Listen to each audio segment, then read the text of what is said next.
ಹೇಳಿ ಸರ್, ಈಗ ಸಚಿವ ಸಂಪುಟ ಸಭೆಯಲ್ಲಿ ಸಿಎಂ ಬರಲ್ವಂತೆ. ಆಮೇಲೆ ಬ್ರೇಕ್ಫಾಸ್ಟ್ ಮೀಟಿಂಗ್ ಅಲ್ಲಿ ಈ ಶೋಕಾಸ್ ನೋಟಿಸ್ ಬಗ್ಗೆ ಚರ್ಚೆ ಆಗಿದೆ. ಏನ್ ಸರ್, ಏನು ಮಾನ್ಯ ರಾಜ್ಯಪಾಲರು ಮುಖ್ಯಮಂತ್ರಿಗಳಿಗೆ ಶೋಕಾಸ್ ನೋಟಿಸ್ ಕೊಟ್ಟಿದ್ದಾರೆ. ತಪ್ಪು ಗ್ರಹಿಕೆಗಳ ಮೇಲೆ ಅವರು ಆ ನೋಟಿಸ್ ಕೊಟ್ಟಿದ್ದಾರೆ ಅಂತ ಹೇಳಿ ಮೇಲ್ನೋಟಕ್ಕೆ ನಮಗೆ ಅನಿಸ್ತಾ ಇದೆ. ಆ ವಿಷಯ ಕುರಿತು ಇವತ್ತು ನಮ್ಮ ಕ್ಯಾಬಿನೆಟ್ ಸಭೆ ನಡೀತಾ ಇದೆ. ಅತ್ಯಂತ ಹೈ ಟ್ರೆಡಿಷನಲ್ ಗ್ರೌಂಡ್ ಮೇಲೆ ಅಂದ್ರೆ ಮೌಲ್ಯದ ಆಧಾರ ಇಟ್ಕೊಂಡು ಮಾನ್ಯ ಮುಖ್ಯಮಂತ್ರಿಗಳು ಶೋಕಾಸ್ ನೋಟಿಸ್ ನನಗೆ ಕೊಟ್ಟಿದ್ದಾರೆ.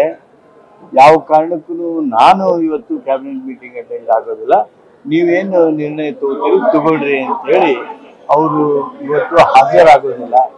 ಆದ್ರಿಂದ ಮಾನ್ಯ ಉಪಮುಖ್ಯಮಂತ್ರಿಗಳನ್ನ ಇವತ್ತಿನ ಕ್ಯಾಬಿನೆಟ್ಗೆ ಪ್ರಿಸೈಡ್ ಮಾಡೋದಕ್ಕೆ, ಅಧ್ಯಕ್ಷತೆ ವಹಿಸೋದಕ್ಕೆ ಅವ್ರನ್ನ ನಾಮಕರಣ ಮಾಡಿದ್ದಾರೆ. ಸಭೆಯಲ್ಲಿ ಶೋಕಾಸ್ ನೋಟಿಸ್ ಬಗ್ಗೆ ಒಂದು ನಿರ್ಣಯ ಚರ್ಚೆ ಆಗುತ್ತೆ. Yeah, we are going to discuss and take decision on that matter.